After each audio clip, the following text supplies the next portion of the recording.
You're tuned in to The Last Radio Show. Hello and welcome to The Last Radio Show. I'm John Lynch. I'm Jenn Reilly.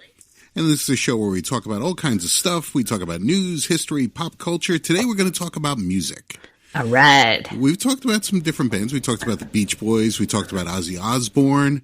Yeah, and I feel like you're always schooling me, and this is going to be another one, I think. Okay, well, we are going to talk about Pink Floyd. Mm-hmm. Now, we're going to talk about the dark side of Pink Floyd. Now, that's a little play on words because The Dark Side of the Moon, of course, would be their big album that most people know from Pink Floyd. But we're going to talk about some of the behind-the-scenes stuff with the band. Now, if you were making a list of the top 10 bands of all time, most people's list would probably have Pink Floyd in there someplace. Sure. And pretty high on that list, probably. You know, just maybe a notch below, like the Beatles and the Rolling Stones and some of those bands. But somewhere in the middle of the top 10, you're probably going to see Pink Floyd on a lot of lists. For sure. And, of course, you know, one of the biggest bands of all time. And they sold, you know, like 250 million records and had all kinds of... I forget how they were named. Do you know how they got their name? Oh, we'll get there. Okay. I'm jumping the gun here. Yep. So I'll give you a little bit of background of the band, a little bit of history. Okay. So Pink Floyd started in 1965, which I think most people think of them as a 70s band, but they actually started in the 60s. They had their biggest hits in the 70s, of course, and into the early 80s. In 1965, they started. There were 4 members in the band originally. And it's kind of interesting when you talk about the lineup of Pink Floyd because there's been a lot of drama and changes in the lineup, but it's only 5 guys who have been in the band in their history. Really? Yeah. It's so usually you think there's like a lot of different guys in bands like this. Yeah. But there have only been 5 different members of Pink Floyd, and for most of their history, it was the same 4 guys. So it started out in 1965. The lead singer and guitarist was named Syd Barrett. Mm-hmm. And then you had Nick Mason, who was the drummer. Roger Waters, probably one of the best known, if not the best known member of the band, was the bass player and also sang some of the songs. And Richard Wright was the keyboard player. Right. Now, in the early days, they were called the T-Set. That was their original name. Very British sounding. Right. That is definitely a British sounding name. So apparently one day they were going to play at a club, and there was another band there already playing with the name the T-Set. Okay. I don't know how you come up with 2 bands with the name the T-Set. That's even a great name, by the way, but okay. Yeah, but you know, apparently they thought it was. So they had at the last minute, they had to change the name of the band.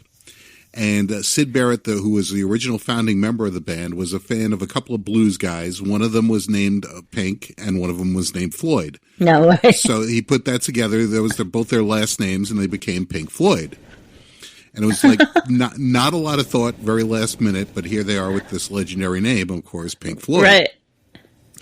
Wow. So they started out, like I said, in the mid '60s, and they were very early on.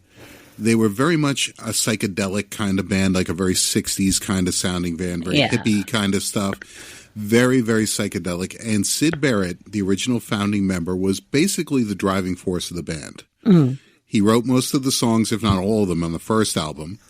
And then in the 60s, you know, they were doing a lot of drugs. Yeah.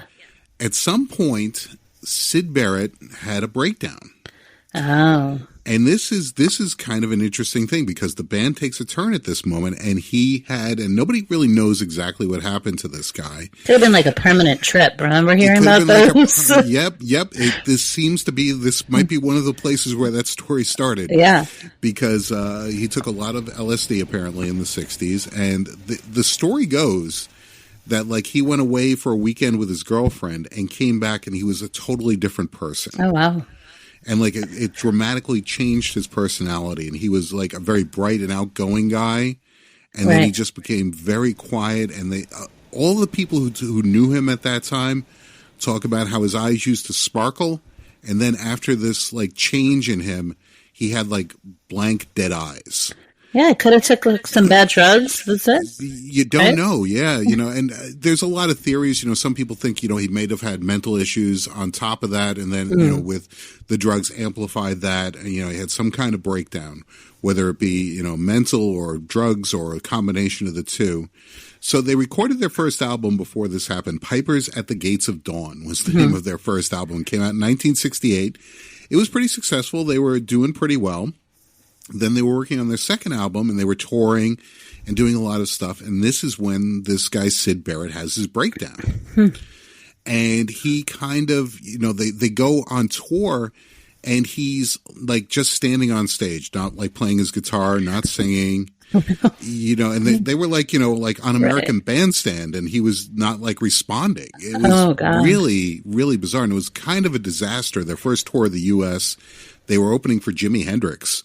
Oh my God. And, they just like basically he would just go on stage sometime and strum one note over and over again. And they probably needed that instrument, right? Yeah. He was their singer and guitarist. He was like the main guy. Oh, wow. So they had all kinds of problems. Sometimes he just wouldn't show up. Sometimes he would, just look away from the audience or wander off stage. And they had all these problems with him. There's an infamous time where he put a bunch of Brill Cream, the hair product, in his hair before a gig. And he was under bright lights, the stage lights, and it started melting. And they said he looked like he was literally a melting candle on stage. And he was just standing there while this was happening. And the audience was kind of freaking out because it looked like something was wrong. Something was wrong, right? Yeah, so they had all these kinds of problems. So the band decided to bring in another guitar player to kind of back him up. Oh, they didn't kick him out. They didn't kick him out initially because they thought he was their leader and their creative force. He wrote all the songs. Oh, right. They wanted to make it work because he was their guru. He was the guy who, was their leader. So they brought in another guitarist named Dave Gilmour. Mm-hmm. Who, of course, is the fifth member of Pink Floyd, and eventually, when they become four again after Syd Barrett leaves, he's with the band the rest of the way. Right. And what's kind of interesting is Dave Gilmour and Syd Barrett were childhood friends, like before Pink Floyd. Oh, did he have anything to do with him coming on board, or? Kind of, Maybe. Like he was just in the circle, they knew him, mm-hmm. So because he was friends with Syd Barrett, so they asked him to join the band. And so for a very brief period of time, there were 5 people in the band. Okay. And then the story goes that like one time, like the band was getting very frustrated and sick of dealing with Barrett. So the story goes that one time they were driving to a gig and they picked up all the band members picked each other up. They're in this van driving to the thing and they're supposed to go to Syd Barrett's house to pick him up. And they just kind of look at each other and just say, why bother? And they don't pick him up. And that's kind of the beginning of the end of Syd Barrett's career in Pink Floyd. I wonder if he even knew they didn't pick him up. That's like another thing that's really debated a lot. A lot of people just say it didn't quite register what was going on. Because one of the band members, I believe it was Nick Mason, the drummer of the band, was actually like a roommate of Syd Barrett's and went back to the apartment after the gig. And like, he's like, oh, where were you? And he's like, oh, I had to get cigarettes. And he's like, okay. And he didn't even like register what was going on. So for a while they thought like maybe they would just tour without him, but he could still like be a creative force behind the band, writing music. Uh-huh.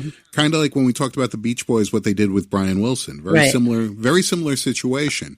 So was he still writing music at this point? He was still writing music on and off, and they went back and forth, and they started working on their second album. He wrote a couple of songs for that, and on that album, all 5 members play, and that's the only album that has all 5 members on it. And then the story goes that one time he came into the studio with the band, and he said, I got a new song. We're going to work on this new song. And the name of the song was Have You Got It Yet? Okay. So he like he's like, okay, here's the song, and the other band members like, okay, we're going to play this song. They start playing it. And then in the middle of the song, Syd Barrett changes the song. And they get all confused and they mess up the song. So he's like, all right, let's take it from the top. And they keep doing this, and he kept changing it every time he played it. And he was playing a joke on him. The joke was, have you got it yet? And like it took the band a while for them to, and they're like, well, this guy is either a genius or insane or a little bit of both. And they just said, you know what? All right, we can't do this anymore. This is not going to work. It's kind of like Andy Kaufman, how he just did the joke for himself. Yes. Yep. No one else got it. He had his own little thing going on in his head, and he basically, at that point, they decided that, they're going to move on without him. And there was other things going on. They changed management and stuff like that. So Syd Barrett is removed from the band sometime around 68 or so. Oh, wow. It was early. Yeah. So he only did the one album with them completely, and then he was a little bit on the second album. and they were, they decided to move on. So at that point, they went on with the four of them, with David Gilmour replacing him in the band with Roger Waters and Nick Mason and Richard Wright in the band, and that was the core of Pink Floyd for most of what we know Pink Floyd as. Right. Those four guys. So after Syd Barrett left the band for a few years, from like 68 to like 73. They put out albums. They were successful, but they weren't like mega hit albums. They had a following. They were, definitely charting and stuff like that, but they really hadn't broken through big time. Mm-hmm. Then in 1973, they start recording an album called Dark Side of the Moon. Okay. This album becomes the biggest selling album of all time. It's just a monster hit album. So who was the driving force behind that album? It was mostly Roger Waters. Oh, okay. Roger Waters kind of David Gilmour was very involved. The two of them were kind of like the co-leaders. Okay. But Roger Waters kind of, and we're going to get more into this as we go along, Roger Waters kind of took over the band as time went on. Right. But, and the other two guys were, involved creatively too. They definitely, played their part.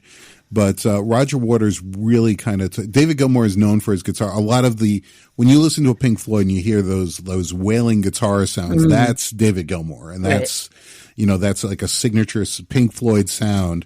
And that is definitely part of, the Pink Floyd experience. Mm-hmm. But so Dark Side of the Moon becomes this monster album, breakthrough album. It's a legendary album cover, the light prism, their t-shirts. Everybody still wears the t-shirt with that on it. And it was, if you smoked pot in high school, this was the album you listened to. Right. Because and the 70s, perfect timing, right? Yep, it was exactly.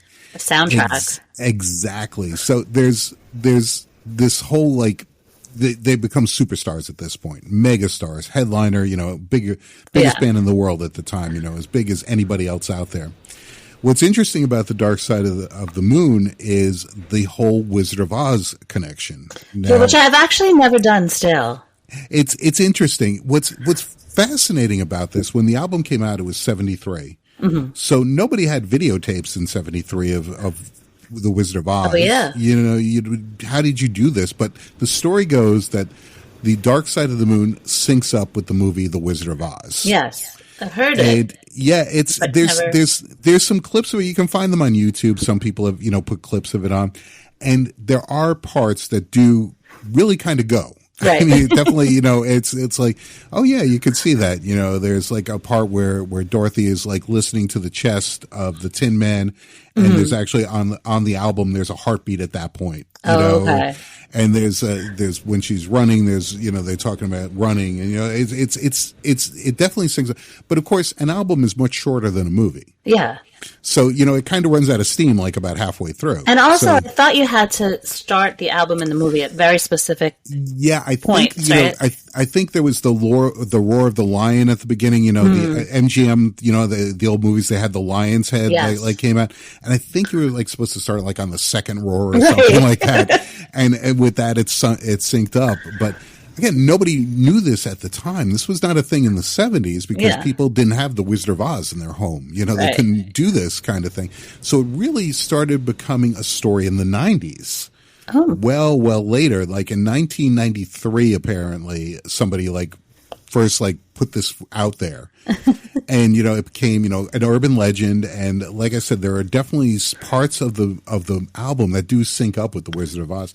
And they're both kind of, they have a similar kind of vibe. Yeah. And I wonder if the band ever addressed it. I never look it up. They have been asked. Yeah. And they say no. No, right. And they're like, no, like, why would we do it with the Wizard of Oz? Why would, that's not like anything, we would think of. And again, like at the time that the album was recorded, there was no way people could have done this. Right. So why would they be doing that?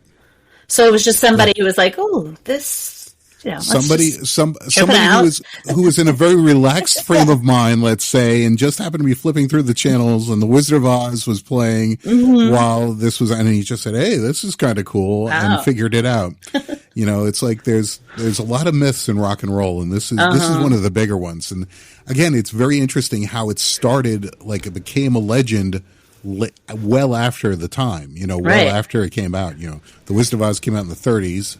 The album came out in the 70s, and people didn't start talking about this till like the 90s.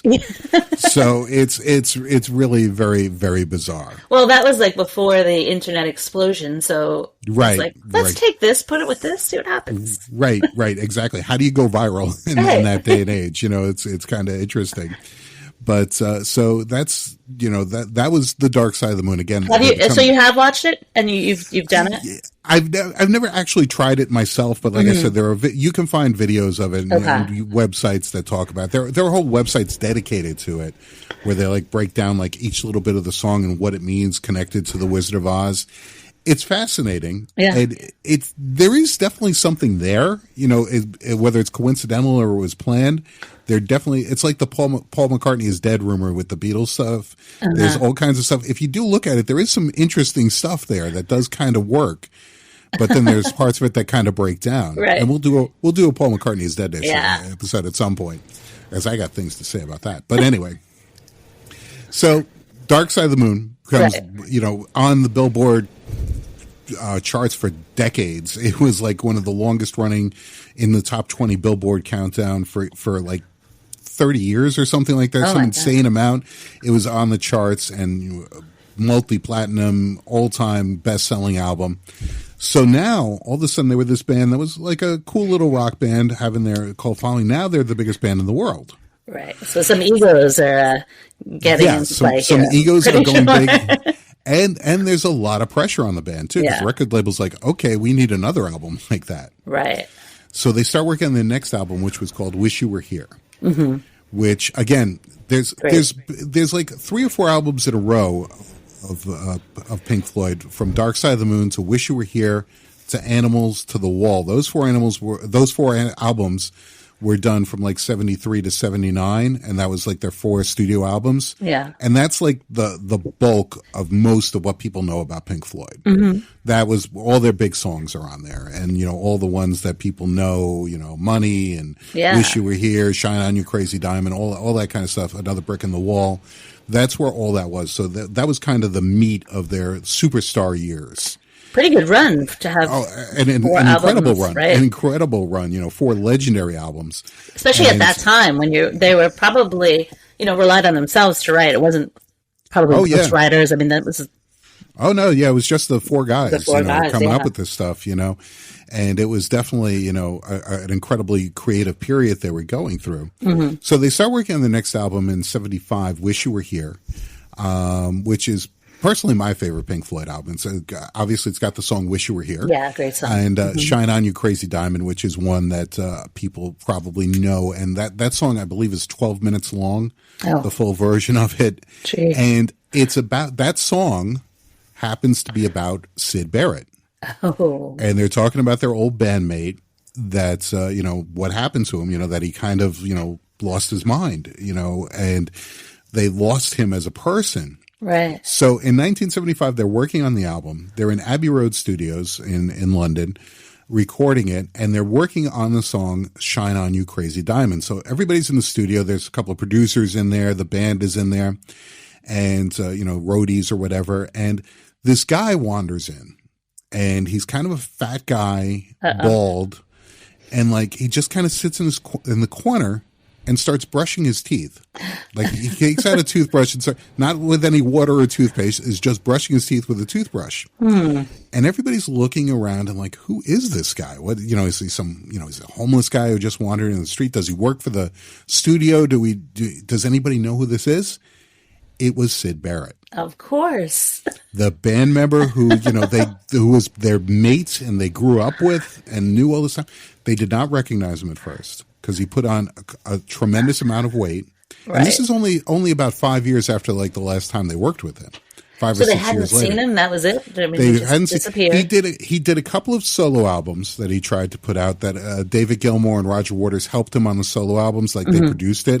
But that was like a whole other thing and a nightmare kind of thing, because again, he was very difficult to like do a traditional album with, like sit down, write a song, play a song, do it again, do it again, right. Do it again, do it 12 times to make an album. It was torturous for them. And like after a while, the record company's like, we can't do this anymore. Yeah. And what he's producing is bizarre, and nobody's interested in it. So he kind of stepped away from music, and he just kind of showed up. And so they were sitting there for a while, and the guy was there for a while before they realized who he was. Did he know what he was doing? Again, we don't really know what was in his head. Seems like he's having a good time with himself. Yeah, exactly. He was in his own world. So eventually they realized who it was. They started talking to him, and they said like, "Oh, what do you think of the song?" Which was about him. Wow. A song. I mean, how bizarre is it? They were working on a song about him, and he comes into the studio just out of the blue.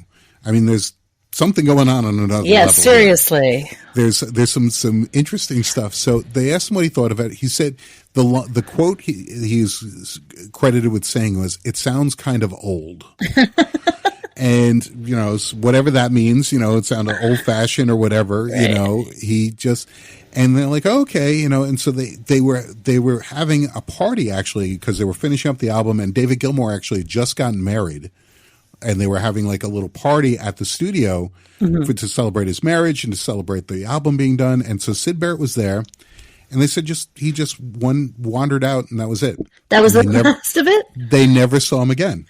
Wow. They never saw him again. So creepy and odd. Yeah. It's just like, he just appeared this one day. Right. When they were, again, writing a song about him, working on a song about him, Shine On You Crazy Diamond.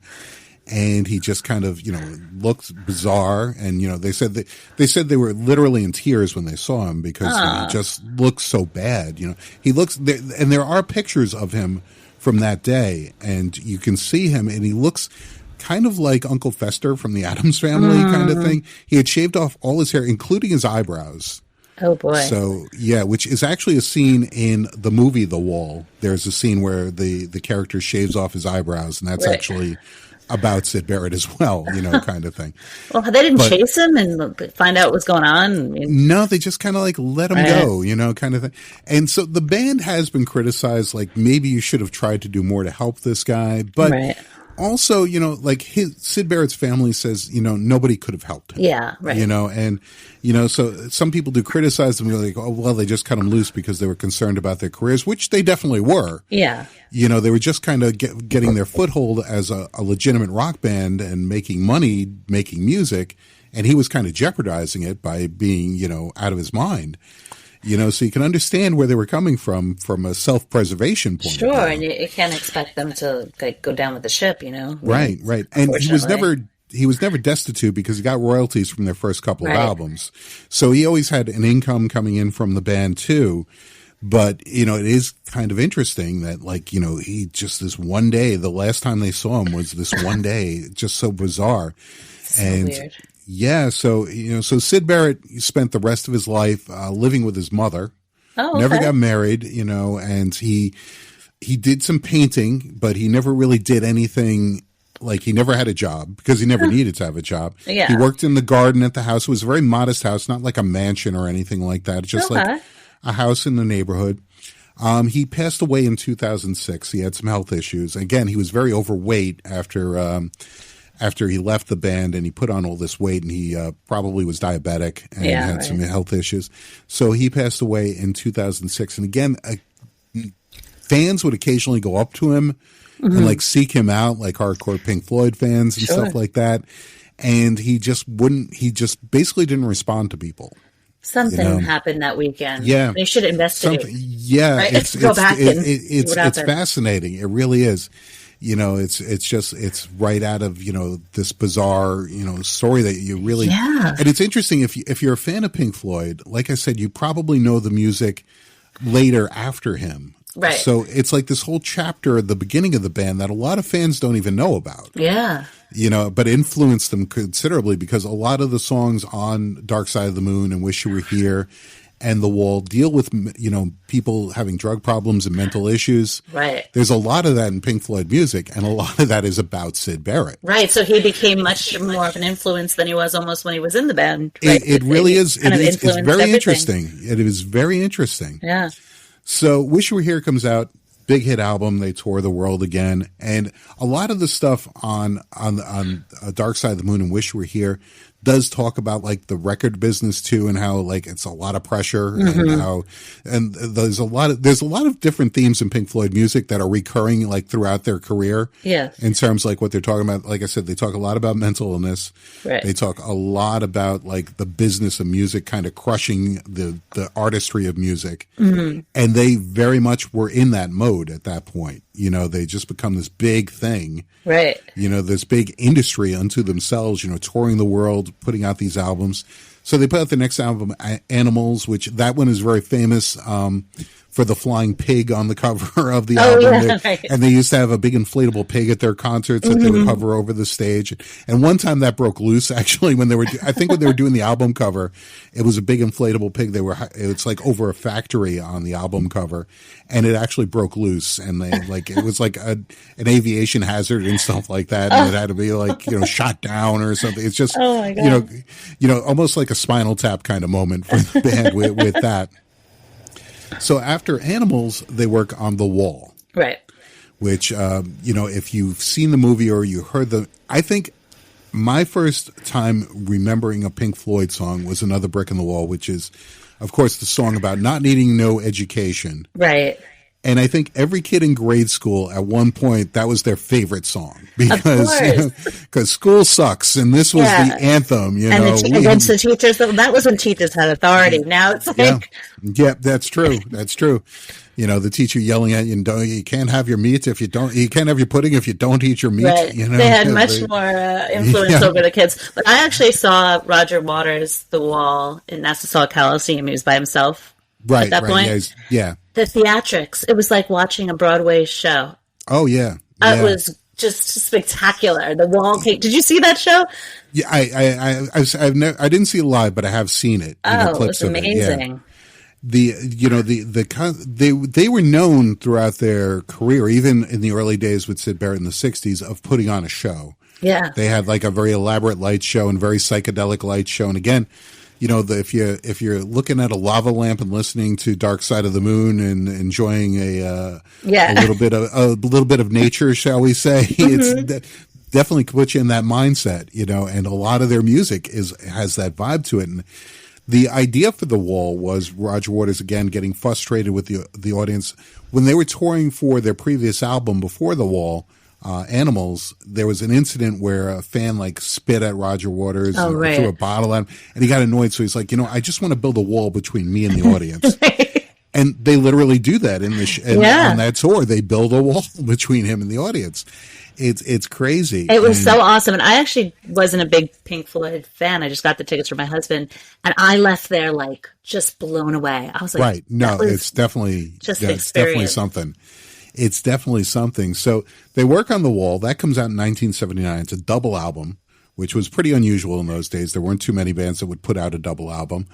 And they were concept albums. Most of their albums are concept. And again, it was, the story of Pink Floyd was he loses his dad in the war. Then he becomes a rock star. He gets disillusioned with being a rock star and he feels isolated.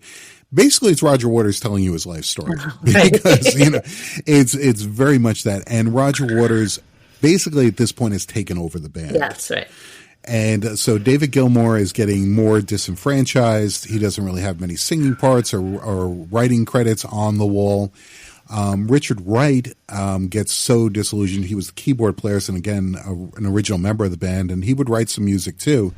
He actually gets fired from the band while they're making The Wall. Oh no! Which again, this is a founding member, and they just said like, no, you're not contributing. We don't want you in the band anymore. He would kind of come back and forth into the band. They actually, when they went on tour, they hired him as a contract player to play with the band because they figured like, oh, fans are going to want to see him. So he wasn't technically a part of Pink Floyd, but he was touring with Pink Floyd. And one of the things that's interesting about the Dark Side of the Moon, The Wall tour, the original one they did in the 80s, late 70s, early 80s, is the tour lost a lot of money because they did this elaborate show. Oh, right. I'm sure. It was so expensive to put on. So Richard Wright always jokes that he was the only one who made money on that tour because they had to pay him a salary. And, you know, the rest of the band lost money. Yeah, so it's like he didn't get a cut, but there was no cut to get. The cut was debt. So he actually made out okay on the deal. So then in a couple of years later, they do the movie Pink Floyd, The Wall, which is definitely just a trippy kind of thing. It's Bob Geldof actually stars in that movie. Yeah. Bob Geldof, best known, of course, for Live Aid. Yeah. It's interesting because he was a rock star too, but he's playing Pink Floyd. He's actually playing a character named Pink. You know, there's a classic line in the song Money, by the way, which one's Pink? There was no Pink Floyd in Pink Floyd. But he actually played a Pink Floyd was the character's name in the movie. That's funny. I've never seen it. And the movie is, if you're watching it straight, you're not going to understand any of it. Really? Yeah. It definitely, again, there is some mind-altering goodness to watching a Pink Floyd movie or listening to a Pink Floyd album. You really kind of have to be in a different headspace than your normal space to enjoy some of this stuff. I wonder when they're writing it, if they're straight or they're just like stream of conscious. You know, I don't know. You know, from what I understand, Roger Waters has said he was never really did a lot of drugs. Right, that's what I heard. So it's interesting, you know, but they're definitely the drugs are definitely a soundtrack to some of the stuff, or their music is a soundtrack to it. So then they do their next album, which, you know, was their last album with Roger Waters. And that was The Final Cut was the name of it, very appropriately. They got into, again, it was just really a Roger Waters solo album, and the other guys were kind of just playing on it. Okay. So at this point, Roger Waters actually gets annoyed with the rest of the band. You would think the band would get annoyed with Roger Waters, but turned out it was the other way around. He got sick of the band. He's like, I'm doing all the work. I might as well just go solo. Oh. So he quit the band in 82, I believe it was. And he left the band, went solo. So the other guys who were still in the band, which was David Gilmour and Nick Mason, the drummer. Right.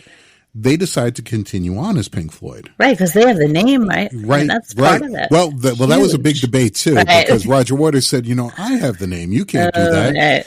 So they started suing each other. So and basically it was Roger Waters versus David Gilmour, Gilmour, excuse me, because they're just countersuing each other who has the right to Pink Floyd.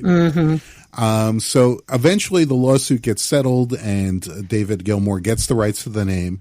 They put out a couple of albums after Roger Waters left the band, and actually Richard Wright comes back into the band at this point. Okay. And so it's the three of the four members who, you know, had been there since the early days are doing it. And you know, Roger Waters is doing his solo stuff. And, you know, his solo stuff has a very Pink Floyd vibe to it too, you know.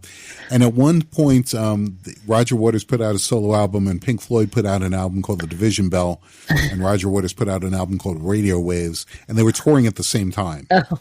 And like they were literally kind of like going into the same cities at the same time at times. They were kind of like crossing paths. And Pink Floyd did much better in terms of audience. Like Pink Floyd was playing stadiums, and Roger Waters was playing little arenas. I sort of remember that, but who has the rights to play the Pink Floyd? They can both play the songs. They both can. Yeah, okay. Yeah, and they both do, and or have in concert. Right. So, but that just annoyed Roger Waters to no end, because he was just like, you know, I hate these guys now, kind of thing. Right. So they eventually did get back together at one point and play live together at Live 8, which was back in 2008, I believe, or 2007, I think it was. And so that was the first time in decades that they had played together, and it was all four of the surviving members. You know, Syd Barrett obviously wasn't there. I think he had passed away already at that point. But it was the four members who were still, you know, were still around, and the core four members of Pink Floyd. Right. And then they, there was talk like, oh, they're going to tour, and they were offered, you know, boatloads of money. Yeah. To get back together and tour, but they didn't. And, you know, David Gilmour kind of stepped away from doing Pink Floyd stuff. You know, they did a couple albums after Roger Waters, but they were spread out over years. Right. And it wasn't the same. You know, it was definitely, you know, they definitely passed by. And there's been still a lot of bad blood between Gilmour and Waters. They've sniped at each other a little bit here and there. And most recently, they actually, David Gilmour put out a song called Hey, Hey, Rise Up. And it was support of the people in the Ukraine. Oh, okay. And he called it Pink Floyd, even though it was really just him. I think maybe Nick Mason was on the track, but, it wasn't really. Roger Waters was livid about that. And politically, they have very different opinions on the war in the Ukraine. Right. And, and Roger Waters has had some controversies over some of his political opinions. Yeah, I feel like he was political at the show I saw, too. I don't remember he's known for that. Some people accuse him of being anti-Semitic because he's not a big fan of Israel. Right. And there's a whole lot of stuff, and his politics are his politics, whatever that is. But so they don't get along on that level politically either. Okay. So that doesn't help the situation. So to take the name Pink Floyd and put it towards a political. Yeah. So that's things. It's there's a lot of issues there, and they, and it's funny because they're the two main guys from the band, and they're still around, and they're still making music. Yeah, but I don't think you're ever going to see them making music together again. No, what a shame. Yeah, it is. It kind of is. It definitely. The band had really, again, they had that peak from the mid '70s to the early '80s, where they were just insanely productive and amazing. They could do nothing wrong, right? That's what happened to the Beatles too. You peak too soon, and it just all falls apart. Yep. It's it's all in all, it's just another brick in the wall. Thank you for listening to The Last Radio Show. If you like the show, please subscribe to the podcast and leave us a review on your favorite platform. You can check us out on Facebook and Instagram at The Last Radio Show. We will talk to you soon. The Last Radio Show. The Last Radio Show.